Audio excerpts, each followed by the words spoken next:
आज का जो हम लोगों का टॉपिक है, ये टॉपिक है क्या, जिसका नाम है आपका amperes circuital law. Ampere's circuital law. अब ध्यान देना कि अभी तक जो हम लोगों ने पढ़ा है वो पढ़ा है क्या, मैग्नेटिक फील्ड कैसे निकाला जाए, जिसका प्राइमरी मेथड था क्या, बायो सवर्ट्स लॉ, है ना। अभी तक जो हम लोग मैग्नेटिक फील्ड निकालते थे वो किसके लॉ से, बायो सवर्ट्स लॉ से। जैसे जैसे मैग्नेटिक फील्ड की कहानी लेंदी होती जा रही है, बायो सवर्त लॉ लगाना धीरे धीरे कठिन होता जा रहा था, लास्ट दिन तक बहुत कठिन हो चुका। तो जैसे हम लोग इलेक्ट्रिक फील्ड निकालते थे एक कुलॉम्स लॉ से, और फिर धीरे धीरे कठिन होने लगा तो एक पढ़े थे क्या, गॉस लॉ। ऐसे यहाँ पर अभी मैग्नेटिक फील्ड निकाल रहे थे बायो सवर्ट्स लॉ से, कठिन होने लगा तो एक पढ़ेंगे क्या, एम्पियर्स सर्किटल लॉ। ध्यान से सीखना हर एक टर्म को कि एम्पियर्स सर्किटल लॉ क्या कहता है, कैसे हम लोग काम करेंगे, कैसे चीजों को धीरे धीरे बढ़ाया जाएगा, वो एक एक कॉन्सेप्ट आपको सीखना है। जैसे हम लोग सीखते थे ना वहाँ गॉस लॉ में गसियन सरफेस लगाना, ऐसे यहाँ पर भी कुछ सीखेंगे, गसियन सरफेस का डायरेक्शन लेना, ऐसा ही यहाँ भी कुछ सीखेंगे। तो हर चीज को धीरे धीरे सीखना है, एकदम ध्यान दीजिएगा। तो देखिए सबसे पहले कहता क्या है कि ये जो एम्पियर्स सर्किटल लॉ है, ये एक अल्टरनेट मेथड है। क्या है, अल्टरनेट मेथड है क्या करने का, alternate method to calculate, magnetic field. क्या करने का, मैग्नेटिक फील्ड को निकालने का ये है क्या, एक अल्टरनेट मेथड है, एक काल मतलब दूसरा मेथड है। क्या ये तो आप वैकल्पिक मेथड है, एक विकल्प के रूप में। तो इसका जो प्राथमिक था, जो प्राइमरी था, वो क्या था, बायो सवर्स लॉ। और इसी का एक ऑप्शनल दिया क्या, एम्पियर्स सर्किटल लॉ। जैसे आप गॉस लॉ से पट से इलेक्ट्रिक फील्ड निकाल लेते थे, ऐसे ही एम्पियर्स सर्किटल लॉ से भी क्या करेंगे आप, पट से इलेक्ट्रिक फील्ड निकाल लेंगे, मैग्नेटिक फील्ड निकाल लेंगे। आ जाओ। तो अब कहता क्या है ये देखिए। तो सबसे पहले हम लोगों को डिसाइड करना है दो चीजों के बारे में, कि देखो करंट कैरिंग वायर रहेगा, करंट कैरिंग वायर रहेगा। अभी तक हम जितना भी मैग्नेटिक फील्ड निकाले हैं, सब जगह एक एक वायर रहता था, एक ही वायर रहता था जिससे करंट बह रहा होता, है ना। ऐसा भी तो हो सकता है कि दो वायर रहे, तीन वायर रहे, सबसे करंट बहे, करंट अलग अलग डायरेक्शन में हो सकती है कि नहीं। तो हम लोग सबसे पहले बात करेंगे क्या, मल्टीपल डायरेक्शन के लिए बात करें। तो ये एम्पियर्स सर्किटल लॉ जो कहता है, ये एम्पियर्स सर्किटल लॉ क्या कहता है, एम्पियर्स सर्किटल लॉ कहता है भाई कि integration of B dot DL जो होगा, वो होगा mu not times I inside के। किसके बराबर में होगा, integration of B dot DL जो होगा वो किसके बराबर में होगा, mu not times I inside के। जैसे आप इलेक्ट्रिक फील्ड में पढ़ते थे, integration integration E dot da जो होता था, ई डॉट डीए जो होता था, ये Q inside by epsilon not के होता था ना। ई के जगह पर आ गया बी, डीए के जगह पर डीएल। वहां बंद सरफेस लेते थे, यहाँ पर हम लोग वायर ले रहे हैं, लूप ले रहे हैं, तो लेंथ का बात करेंगे डीएल। यहाँ था एप्सिलॉन नॉट, तो यहाँ म्यू नॉट, वहाँ चार्ज, तो यहाँ क्या, करंट। यही है क्या, एम्पियर्स सर्किटल लॉ। क्या याद रखना है, बी डॉट डीएल होगा क्या, mu not times I inside के। अब देखो ये आई इनसाइड, तो इसके लिए जो है, तो सबसे पहले आपको क्या करना पड़ेगा, एक एम्पियर्स लूप चुनना पड़ता है। जैसे वहां पर हम लोग गसियन सरफेस चुनते, तो यहाँ पर क्या बोलेगा, आपको क्या चुनना है, एक एम्पियर लूप। तो एक एम्पियर लूप चुनना है तो कैसा चुनना है, ये ध्यान देना कि क्या करना है इसमें, आपको करना क्या है, तो कंसीडर करना है क्या, कंसीडर एन एम्पियर्स लूप। एक एम्पियर्स लूप के बारे में आपको कंसीडर करना है। जैसे गॉस लॉ में हम लोग पढ़े थे, गसियन सरफेस कंसीडर करना है। पहला कैरेक्टेरिया क्या था, कि एक क्लोज सरफेस होना चाहिए, है ना। इसमें भी है कंसीडर करना, पहला पॉइंट क्या, कि पहला पॉइंट है क्या, कि पहला पॉइंट है क्या, it should be a closed loop. कैसा होना चाहिए, एक क्लोज लूप। ये ध्यान देना। कि ये कहता है कैसे, तो फॉर एनी क्लोज्ड लूप, ये वैलिड है तभी जब लूप कैसा रहेगा, क्लोज्ड लूप रहेगा। किसी भी क्लोज्ड लूप के लिए इंटीग्रेशन बी डीएल जो होगा वो mu not times I inside के बराबर में। तो पहला बात क्या बोला, कंसीडर एन एम्पियर्स लूप, एक एम्पियर लूप चुनिए। ये एम्पियर लूप क्या होना चाहिए, क्लोज लूप होना चाहिए, और क्लोज लूप में ये होना चाहिए कैसा, 2 डायमेंशनल। गॉसियन सरफेस हम लोग स्फेरिकल लेते थे, सिलिंड्रिकल लेते थे, 3 डायमेंशनल लेते थे। यहाँ पर एम्पियर्स लूप लेंगे 2 डायमेंशनल, सर्कल लेंगे, रेक्टेंगल लेंगे, स्क्वायर लेंगे, ये सब चीज। बात समझ में आ रही है। दूसरा बात क्या कह रहा है कि गसियन सरफेस के बारे में भी हम लोग पढ़े थे क्या, कि उस पॉइंट से निश्चित रूप से पास करना चाहिए जिस पॉइंट पर हमको इलेक्ट्रिक फील्ड निकालना है। तो यहां पर भी क्या कहेगा कि ये एम्पियर्स लूप जो होगा ये should be passes through the point, should be passes through the point at which magnetic field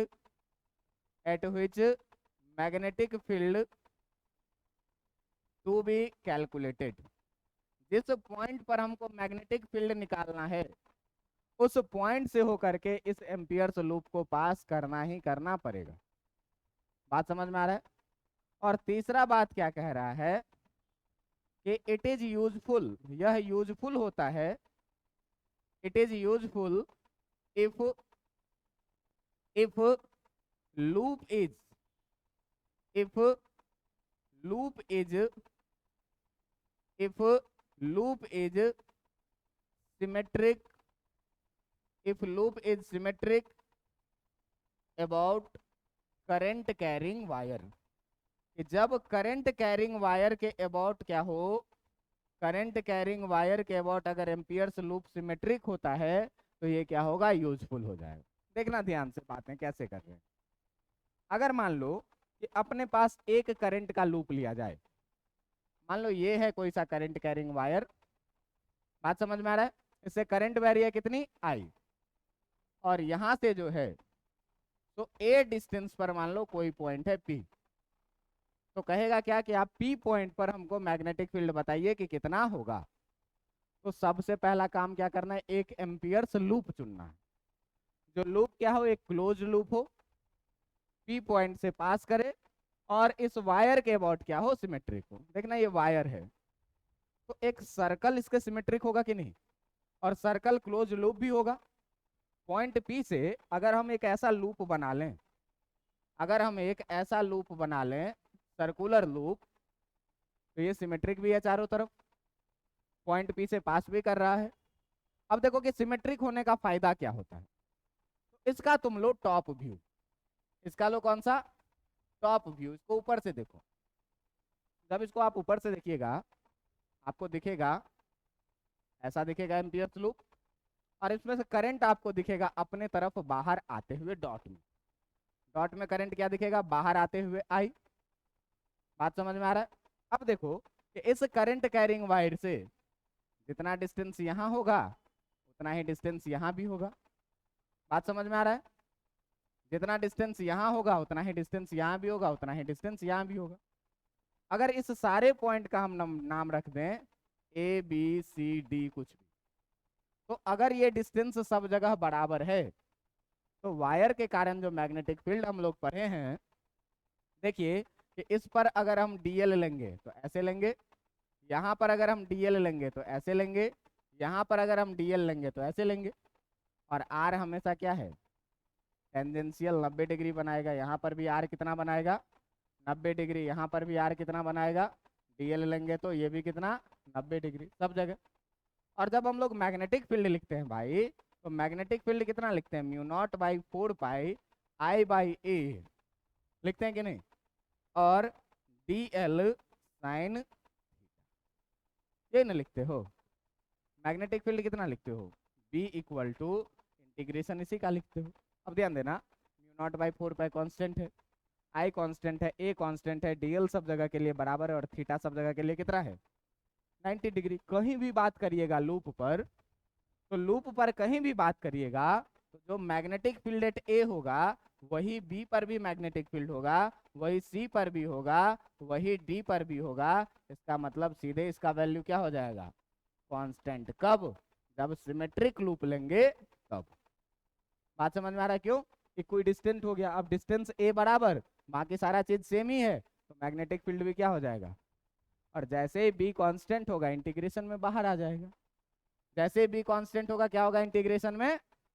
अभी देखो कि इस क्लोज्ड लूप से, इस वाले एम्पियर्स लूप से जो है, इस वाले एम्पियर्स लूप से जो है, तो केवल एक ही करंट बह रहा है, एक ही वायर पास कर रहा है। बात समझ में आ रही है? केवल क्या हो रहा है, इससे एक ही वायर पास कर रहा है। ऐसा भी तो हो सकता था कि इस लूप के अंदर से दो वायर पास करता। ये भी हो सकता है कि दोनों वायर में सेम डायरेक्शन में करंट हो, या दोनों में अपोजिट डायरेक्शन में करंट हो। तो सर दोनों में अगर सेम डायरेक्शन में करंट रहेगा तब तो सिंपल बात है, दोनों को जोड़ देंगे वही नेट करंट हो जाए। लेकिन अगर अपोजिट डायरेक्शन में रहा तो घटाना पड़ेगा। अब घटाना पड़ेगा तो किसको पॉजिटिव लेंगे किसको नेगेटिव लेंगे ये सोचना पड़ेगा। बात समझ में आ रहा है? तो कहता है क्या कि अगर, सबसे पहले आप ये जान लीजिए क्या, कि एम्पियर्स लूप कैसा होना चाहिए, क्लोज लूप होना चाहिए, टू डायमेंशनल, पी पॉइंट से पास करना चाहिए और सिमेट्रिक होना चाहिए। सिमेट्रिक होने का फायदा क्या, हर जगह इक्वी डिस्टेंस होगा, मैग्नेटिक फील्ड कैसा हो जाएगा, कांस्टेंट। इतनी बातें समझ में आई? अब देखो कि कह रहा है क्या कि अगर किसी भी करंट कैरिंग वायर से दो वायर हो, मान लो यहां पर दो वायर है इनफाइनाइटली एक्सटेंडेड, एक बाहर आ रहा है इधर से करंट इनफाइनाइट तक जा रहा है, और एक यहाँ से अंदर की तरफ करंट जा रहा है जो भी इनफाइनाइट तक जा रहा है। दो इनफाइनाइट वायर है ऐसे पैरेलल एक दूसरे, बोर्ड के अंदर भी जा रहा है इनफाइनाइट तक, बाहर भी आ रहा है। कहाँ, कह रहा है कि एक से करंट बाहर की तरफ आ रहा है I1 और एक से करंट अंदर की तरफ जा रहा है कितना, I2। तो अब आप I इनसाइड क्या लीजिएगा, मान लीजिए कि आप एम्पियर्स लूप ऐसा बना भी लिए। आपने क्या किया, ऐसा एम्पियर्स लूप बना लिया। अब आपसे पूछे कि I1 को पॉजिटिव लोगे कि I2 को पॉजिटिव लोगे, तो यहाँ पर पॉजिटिव लेने का एक जुगाड़ है। जुगाड़ क्या है, तुम एक लूप बनाओगे, इस लूप का नाम क्या रखोगे भाई, ये लूप है अपना क्या, एम्पियर्स लूप। अब तुमको कहेगा क्या कि तू एम्पियर्स लूप का कोई एक डायरेक्शन मान ले। एम्पियर्स लूप का क्या करो, कोई एक डायरेक्शन। तो इसका डायरेक्शन मानना है तो हम या तो क्लॉकवाइज मान सकते हैं या तो एंटी क्लॉकवाइज मान सकते हैं, यही दो डायरेक्शन मान सकते हैं। अब कहता है अगर आप इसका डायरेक्शन क्लॉकवाइज माने, अगर आप क्या किए इसका डायरेक्शन क्लॉकवाइज माने, तो आप फिर से अपने राइट हैंड के चार उंगली को क्लॉकवाइज डायरेक्शन में घुमाइए। तो जब राइट हैंड के चार उंगली को क्लॉकवाइज में घुमाइएगा, अंगूठा किधर जाएगा, तो अंदर वाले को पॉजिटिव लीजिए और बाहर वाले को, ये क्रॉस का मतलब किधर है, इनवर्ड है अंदर के तरफ, और डॉट का मतलब क्या, आउटवर्ड है बाहर की तरफ। तो जब भाई साहब चार उंगली को क्लॉकवाइज में घुमाएंगे तो अंगूठा किधर जाएगा, और अंदर वाला जो करंट है वो I2 है कि I1 है। इसका मतलब I2 कैसा होगा, पॉजिटिव, और I1 कैसा होगा, नेगेटिव। लेकिन अगर आप इसी सेम सिचुएशन में, ये डॉट है, ये क्रॉस है, ये I1 है, ये I2 है, आपका ये है एम्पियर्स लूप। अब सेम सिचुएशन में आपसे कहे क्या कि भाई हम क्लॉकवाइज डायरेक्शन माने, अगर हम एंटी क्लॉकवाइज मान ले तो तुम स्वतंत्र हो, तुमको जैसा डायरेक्शन मानना तुम वैसा डायरेक्शन मान लो। अगर हम लूप का डायरेक्शन एंटी क्लॉकवाइज माने एंटी क्लॉकवाइज ये उल्टा है, तो अगर एंटी क्लॉकवाइज आप डायरेक्शन मानिएगा, अगर एंटी क्लॉकवाइज आप डायरेक्शन मानिएगा, तो फिर से आप क्या करिए, अपने हाथ के चार उंगली को, राइट हैंड के चार उंगली को क्या करिए, एंटी क्लॉकवाइज डायरेक्शन में घुमाइए। अंगूठा किधर आएगा, मतलब बाहर वाला जो करंट होगा I1, ये I1 कैसा हो जाएगा, और अंदर वाला जो करंट है I2 ये कैसा हो जाएगा। मतलब सीधा सीधा बात रखना है कि लूप को किसी डायरेक्शन में मान लेंगे, किसी भी डायरेक्शन में, क्लॉकवाइज या एंटी क्लॉकवाइज। राइट हैंड के चार उंगली को लूप के डायरेक्शन में घुमाएंगे, अंगूठा का जो डायरेक्शन होगा उस डायरेक्शन वाला करंट पॉजिटिव होगा, और उसके अपोजिट डायरेक्शन वाला करंट क्या होगा। अगर एक ही रहे तब तो कोई बात नहीं, हम पॉजिटिव मान के ही चलेंगे, लेकिन अगर एक से ज्यादा रहे तो कोई पॉजिटिव भी हो सकता है कोई नेगेटिव भी हो सकता है, डायरेक्शन पर डिपेंड करेगा। तो कैसे डिसाइड करेंगे, right hand thumb rule. Clear है इतनी बातें? अब देखो ध्यान, अब इतनी बातें अगर क्लियर हो गई तो अब सवाल ये उठता है कि आप एम्पियर्स सर्किटल लॉ कहां कहां लगा सकते हैं। तो एम्पियर सर्किटल लॉ आप हर जगह पर लगा सकते हैं, जैसे गॉस लॉ हर जगह हम लगाते थे। कैसा भी सरफेस लेते थे, ऐसा भी सरफेस लेते थे और कहते भाई इसके अंदर चार्ज रख दिए प्लस क्यू, तो फ्लक्स बताओ, तो सीधे फाई इक्वल टू तुम लिखता था कितना, क्यू बाई एप्सिलॉन, लिखते थे कि नहीं। लेकिन ये यूजफुल अपने लिए तब होता था जब ये सिमेट्रिक सरफेस में हम लोग बनाते थे, तब होता। बात समझ में आ रहा है। तो एनसीईआरटी तो लिखती है कि आप एम्पियर सर्किटल लॉ लगा तब सकते हैं जब कुछ क्राइटेरिया को फॉलो करें, लेकिन कभी कभी चीजें गलत भी होती है, तो वो चीज ठीक नहीं लिखा हुआ है एनसीईआरटी में। लिखा हुआ होना चाहिए ये कि एम्पियर्स सर्किटल लॉ लगेगा हर जगह, लेकिन वो अपने लिए यूजफुल तब होगा जब सिमेट्रिक रहेगा, या जब और भी कैरेक्टेरिया होगा, वो सारी चीजों को हम लोग देखेंगे। बात समझ में आ रही है। अब देखिए कि कह रहा है क्या भाई, कह रहा है क्या, कह रहा है क्या कि amperes circuital law applicable everywhere है, ठीक ना। तो यहां पर एक पॉइंट हम लोग क्या लिखेंगे, यहां पर पॉइंट लिखेंगे क्या कि जो आपका एम्पियर्स सर्किटल लॉ है, एम्पियर्स सर्किटल लॉ है, ये एम्पियर सर्किटल लॉ जो है वो एप्लीकेबल है everywhere, applicable in each condition, हर एक कंडीशन में ये एप्लीकेबल है, एप्लीकेबल इन ईच कंडीशन।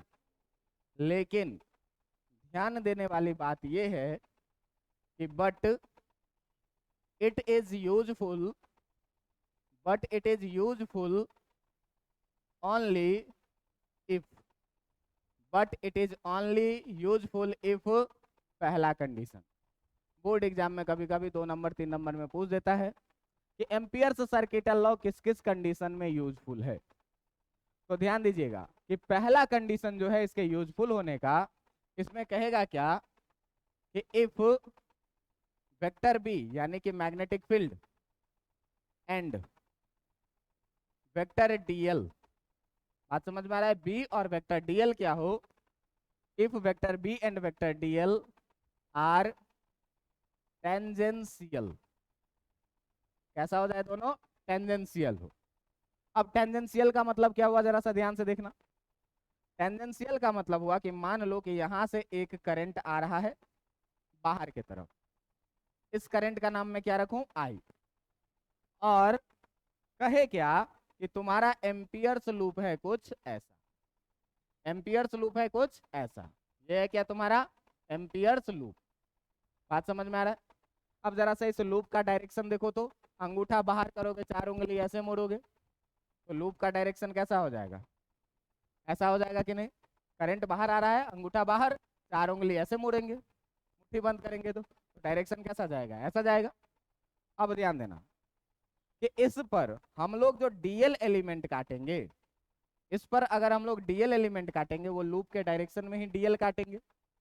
और जरा सा ध्यान देना कि अगर पी पॉइंट यहीं पर है, तो इस पी पॉइंट पर मैग्नेटिक फील्ड का डायरेक्शन भी क्या होगा, तो मैं क्या बोला हूँ, अंगूठा को करंट के डायरेक्शन में रखिए, अंगूठा आया बाहर की तरफ, और मैग्नेटिक फील्ड कैसा आएगा, सेम डायरेक्शन में आ जाएगा कि नहीं, मैग्नेटिक फील्ड भी इसी डायरेक्शन में आ जाएगा कि नहीं आ जाएगा, आ जाएगा ना। तो देखिए ये दोनों डीएल और बी दोनों जो है वो क्या है, लूप के टेंजेंशियल है। टेंजेंशियल है तो बी और डीएल के बीच का एंगल थीटा इक्वल टू कितना हो जाएगा, 0 डिग्री हो जाएगा। अब देखो कि यहाँ से कहेगा क्या, यहाँ से ये यूजफुल कैसे हो जाता है।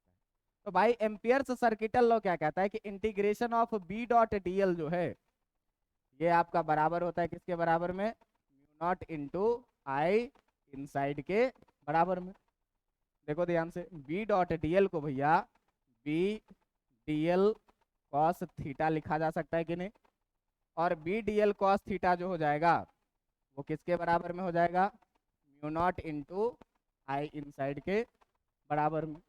ध्यान से देखना, integration B DL cos, B और डीएल के बीच का एंगल कितना है, 0 डिग्री है ना, तो 0 डिग्री हो जाएगा, म्यू नॉट आई इनसाइड हो जाएगा, कॉस 0 का वैल्यू कितना होता 1, तो ये कितना हो जाएगा, integration B D L equal to mu nought into क्या, आई इनसाइड। और चूंकि ये सिमेट्रिक लूप है तो इस लूप पर कहीं भी अगर हम मैग्नेटिक फील्ड का बात करेंगे तो मैग्नेटिक फील्ड बी क्या आएगा, कांस्टेंट आएगा। और बी कांस्टेंट आएगा तो इंटीग्रेशन में कांस्टेंट क्या हो जाता है, इक्वल टू कितना हो जाएगा, म्यू नॉट आई इनसाइड। अब हमको अगर एक वायर रहे तो पॉजिटिव पॉजिटिव ही, अगर दो वायर रहे तो पॉजिटिव नेगेटिव करके आई इनसाइड निकाल लेंगे।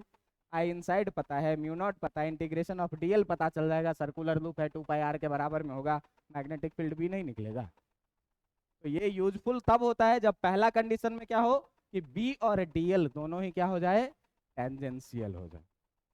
बात समझ में आया।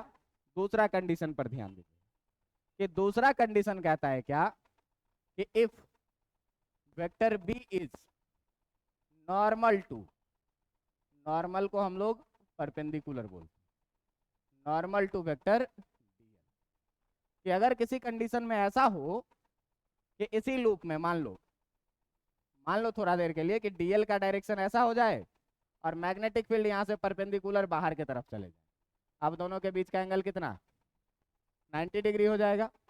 तब जो एम्पियर्स सर्किटल लॉ लगाओगे दोस्त तो कितना हो जाएगा, इंटीग्रेशन बी डॉट डीएल बराबर कितना, म्यू नॉट इंटू आई क्या इनसाइड। लगाओगे कि नहीं। अब देखो integration B DL cos theta की जगह कितना लिखोगे, बराबर कितना, mu nought into I inside. Theta 90 degree होकर के 0 हो जाएगा, कॉस 90 का वैल्यू कितना, और यहाँ से मैग्नेटिक फील्ड जब 0 हो गया तो सारा कहानी ही क्या हो गया, 0 हो गया। तब भी ये यूजफुल हो जाता है, लेकिन पहला वाला केस ज़्यादा एसेंशियल है। समझ में आ रहा है बात।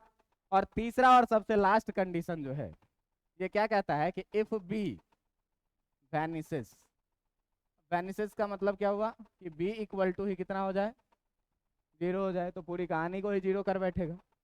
तब भी ये क्या हो जाता है, यूजफुल हो जाता है। ये इतना चीज है किस चीज के लिए, एम्पियर्स सर्किटल लॉ के लिए। बात समझ में आ रहा है। ये इतना कॉन्सेप्ट था।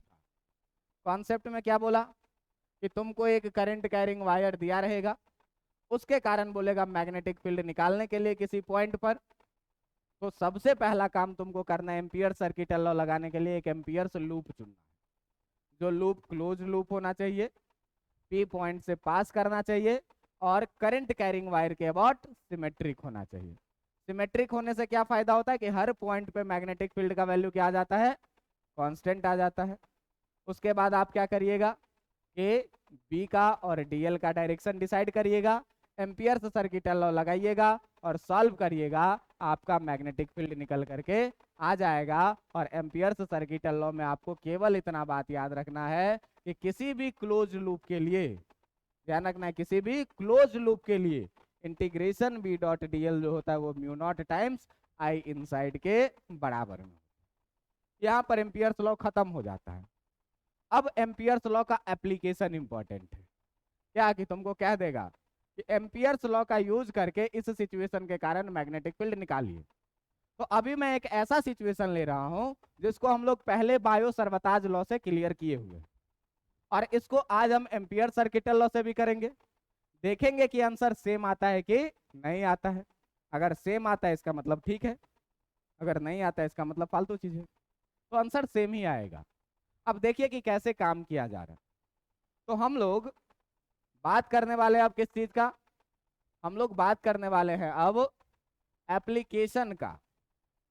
किस चीज का, application of amperes circuital law, Ampere's circuital law का। और इसमें जो पहला एप्लीकेशन का हम लोग बात करने वाले हैं, ये पहला एप्लीकेशन का बात करने वाले हैं, ये है क्या, magnetic field due to infinite current carrying wire. एक वायर है जो इनफाइनाइट लेंथ का है और उसके कारण हमको क्या करना है, मैग्नेटिक फील्ड।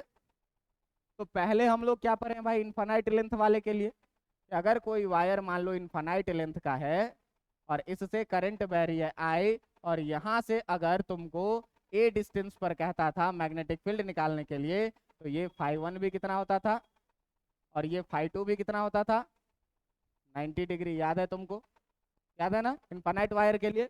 और मैग्नेटिक फील्ड जो हम लोग लिखते थे B इक्वल टू, ये कितना लिखते थे, mu naught by 4 pi I by A sine φ1 और प्लस कितना साइन φ2, दोनों 90 डिग्री हो जाएगा इनफाइनाइट के लिए। साइन 90 और साइन 90 1 1 की मिलकर कितना हो जाएगा 2, यानी कि mu naught by 4 pi I by A into 2 से 2 बार में काट देंगे, बचेगा कितना mu naught by 2 I by, अच्छा पाई भी, mu naught by 2 pi I by, यही आता था इनफाइनाइट वायर के कारण। अब एम्पियर्स सर्किटल लॉ लगाना है। अब क्या करना है, एम्पियर्स सर्किटल लॉ लगाना है। ये चीजें वो थी जो मैंने पीछे पढ़ा था बायो सर्वताज लॉ, ये चीजें वो थी पीछे पढ़ा हुआ है। अब देखो ये एम्पियर्स सर्किटल लॉ हमको लगाना है। एम्पियर्स सर्किटल लॉ क्या कहता है कि एक इनफाइनाइट वायर आपके पास है, इस वायर से करंट बह रही है भैया I, और इससे a डिस्टेंस पर कोई पॉइंट है P, तो तुमको P पॉइंट पर क्या करना है, मैग्नेटिक फील्ड निकालना है। बात समझ में आ रहा है? P पॉइंट पर क्या करना है तुमको, मैग्नेटिक फील्ड निकालना है। तो सबसे पहले क्या करेंगे कि एक एम्पियर्स लूप हम लोग सेलेक्ट करेंगे। अब ध्यान देना, एम्पियर्स लूप वायर है ऐसा, पॉइंट P है कहीं इधर, तो वायर क्लोज होना चाहिए और सिमेट्रिक भी होना चाहिए। सर्कल बन जाएगा कि नहीं, चारों तरफ बन जाएगा सर्कल, वही हो जाएगा एम्पियर्स लूप। तो हमने क्या किया कि एक सर्कुलर एम्पियर्स लूप सेलेक्ट किया। ये चीज क्या है भाई, ये चीज है एम्पियर्स लूप। बात समझ में आ रही है? अब जरा सा इस एम्पियर्स लूप का आप क्या करिए, टॉप व्यू लीजिए। इस एम्पियर्स लूप का क्या करिए, टॉप व्यू लीजिए। टॉप व्यू लीजिएगा, जब ऊपर से देखिएगा दोस्त, तो ये पूरा का पूरा सर्कल दिखेगा, ऐसा कि नहीं? ये पूरा का पूरा सर्कल दिखेगा कि नहीं दिखेगा? ये पूरा का पूरा सर्कल दिखेगा, ऐसा कि नहीं दिखेगा? ऊपर से जब देखोगे तो ये पूरा सर्कल दिखेगा, और ऊपर से झांकोगे तो करंट तुमको अपने तरफ बाहर आते हुए दिखेगा, दिखेगा कि नहीं? इसमें जब ऊपर से ऐसे झांकोगे तो करंट किधर आता हुआ दिखेगा, अपने मुंह की तरफ, मतलब बाहर की तरफ आ रहा है करंट। बाहर की तरफ जो करंट आता है उस करंट को हम लोग किस डायरेक्शन में दिखाएंगे, डॉट से दिखाएंगे। कितना करंट आ रहा है, I करंट आ रहा है। बात समझ में आ रही है? इसका रेडियस है कितना, इसका रेडियस है कितना। अब ध्यान देना, यही पॉइंट है तुम्हारा P। इस P पॉइंट पर अगर हम लूप का डायरेक्शन चुने, तो करंट का डायरेक्शन है बाहर, तो लूप का डायरेक्शन ऐसे होगा टेंजेंशियल। और इसी लूप पे अगर हम कहीं पर छोटा सा एलिमेंट dl काटेंगे, तो इस dl का जो डायरेक्शन होगा, इस dl का जो डायरेक्शन होगा, ये यहाँ से कुछ ऐसा होगा कि नहीं होगा, टेंजेंशियल बाहर की तरफ dl। और इस P पॉइंट पे अगर भैया मैग्नेटिक फील्ड भी देखोगे, तो magnetic field right hand thumb rule से निकालते हैं। करंट आ रही है बाहर की तरफ, बाकी की 4 उंगलियां टेंजेंशियल। P पॉइंट पर कैसे, टेंजेंशियल। और टेंजेंशियल का मतलब कि ये मैग्नेटिक फील्ड भी जो यहाँ से आएगा, मैग्नेटिक फील्ड भी जो यहाँ से आएगा B, ये मैग्नेटिक फील्ड B का भी जो डायरेक्शन होगा, ये सेम डायरेक्शन में होगा। मतलब अगर यहाँ पर हम लोग बात करें angle between vector DL and vector B का, तो थीटा बराबर ये कितना है, 0 डिग्री है। इतनी बातें समझ में आई कि नहीं? अब क्लोज लूप है, क्लोज लूप है तो एम्पियर सर्किटल लॉ लगा देंगे। अब एम्पियर सर्किटल लॉ क्या कहता है, तो अब एम्पियर सर्किटल लॉ क्या कहता है, according to Ampere's circuital law, Ampere's circuital law, Ampere's circuital law क्या कहता है मेरे दोस्त, एम्पियर सर्किटल लॉ कहता है कि फॉर एनी क्लोज लूप, किसी भी क्लोज लूप के लिए जो integration of B dot dl होता है, ये कितना होता है, mu not times I inside के बराबर में। बात समझ में आ रही है कि नहीं? अब देखिए कि B डॉट dl को A डॉट B को AB cos थीटा लिखते हैं, तो इस B डॉट dl को जो है हम B dl cos थीटा लिख सकते कि नहीं, जो कितना हो जाएगा mu not times I inside के बराबर में। अब देखो integration B dl cos theta के जगह पर अभी कितना आया था, B और dl के बीच का एंगल 0 डिग्री, कितना लिखेंगे कॉस 0 डिग्री इक्वल टू कितना म्यू नॉट टाइम्स। और ध्यान देना कि लूप के अंदर से कितनी करंट बाहर आ रही है, आई करंट ना। तो लूप के अंदर में कितनी करंट है, आई। तो आई इनसाइड के जगह पर हम कितना करंट रखेंगे, आई रखेंगे, कोई दिक्कत है। कॉस 0 का वैल्यू 1 होगा, तो ये हो जाएगा integration B D L equal to कितना म्यू नॉट आई। बात समझ में आ रहा है। अब देखो कि इस लूप पर कहीं भी पॉइंट अगर पी होगा तो करंट कैरिंग वायर से इक्विडिस्टेंट होगा, और इक्विडिस्टेंट जैसे ही होगा इसका मतलब हर पॉइंट पे मैग्नेटिक फील्ड का वैल्यू क्या होगा, इक्वल होगा। बात समझ में आ रहा है। तो हम लोग लिखेंगे क्या, हम लोग लिखेंगे कि since point P at any point on the loop, अगर पॉइंट P लूप पर किसी भी पॉइंट पर रहे, इज इक्विडिस्टेंट होगा, कहां से, is equidistant from current carrying wire. कि करंट कैरिंग वायर जो है, जो करंट कैरिंग वायर है, इससे हमेशा पॉइंट P रहेगा कांस्टेंट। भले ही हम क्या करें, लूप पर कोई भी पॉइंट लेंगे तो ये जो करंट कैरिंग वायर बाहर आ रहा है, लूप का हर पॉइंट यहाँ से ए डिस्टेंस पर ही रहेगा। और ए डिस्टेंस पर जैसे ही रहेगा भैया, तो इसका मतलब सीधे सीधे हो रहा है क्या, कि सिंस, इसका मतलब ये हुआ कि B at any point on loop, B at any point on loop जो होगा, ये क्या होगा, इज बी का वैल्यू क्या हो जाएगा, कांस्टेंट। इंटीग्रेशन में कांस्टेंट को क्या करते हैं, बाहर करते हैं। तो ये कहानी जो हो जाएगा B times integration DL equal to कितना म्यू नॉट आई। अब ध्यान से देखना, ये लूप है, सर्कुलर लूप है, इस पर छोटा छोटा डीएल कितना काट सकते हैं, और सबको जब फिर से इंटीग्रेट करेंगे तो पूरा सर्कल मिल जाएगा। पूरा सर्कल का लेंथ कितना होगा 2πr, रेडियस है कितना ए के बराबर में, है ना, रेडियस कितना है ए के बराबर में। मतलब इसी को कितना लिखेंगे b इंटू 2π, रेडियस की जगह कितना, और ये कितना हो जाएगा, तो b इक्वल टू अगर लिखना है दोस्त तो कितना लिखेंगे,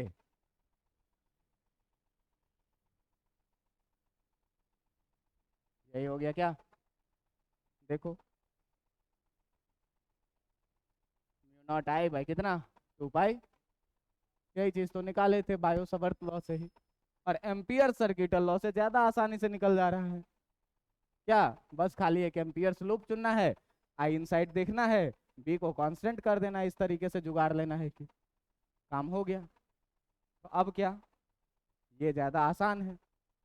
अब मान लो कि हम तुमको कहे क्या, कि अब अपने पास एक कंडक्टर ऐसा है ना जो हॉलो सिलेंडर है, पाइप देखो ना प्लास्टिक वाला, पाइप के जैसा कंडक्टर है, और उससे करंट बह रही है, हॉलो सिलिंड्रिकल वायर है पाइप के जैसा, और उससे करंट बह रही है। तो जो पाइप तुमको दिखेगा वो ऐसे दिखेगा, बीच में तो कोई मटेरियल रहेगा नहीं। और मान लो पाइप से ऐसे करंट आ रही है, तो यहाँ से बाहर आ रहा होगा करंट, यहाँ से बाहर आ रहा होगा करंट, यहाँ से बाहर आ रहा होगा करंट, यहाँ से बाहर आ रहा होगा, हर जगह से करंट कहाँ आ रहा होगा। अब मैं तुमको अगर बोलूं कि इस वायर के कारण, ये हॉलो सिलिंड्रिकल वायर है, इस वायर के कारण बताओ कि अगर इसका रेडियस r है तो इसके अंदर किसी पॉइंट P पर मैग्नेटिक फील्ड कितना होगा, इसके सरफेस पर मैग्नेटिक फील्ड कितना होगा, इसके सरफेस के बाहर किसी पॉइंट P पर मैग्नेटिक फील्ड कितना होगा। तब यहाँ पर अगर तुम बायो सवर्त लॉ लगाओगे तो तुम्हारा हालत खराब हो जाएगा।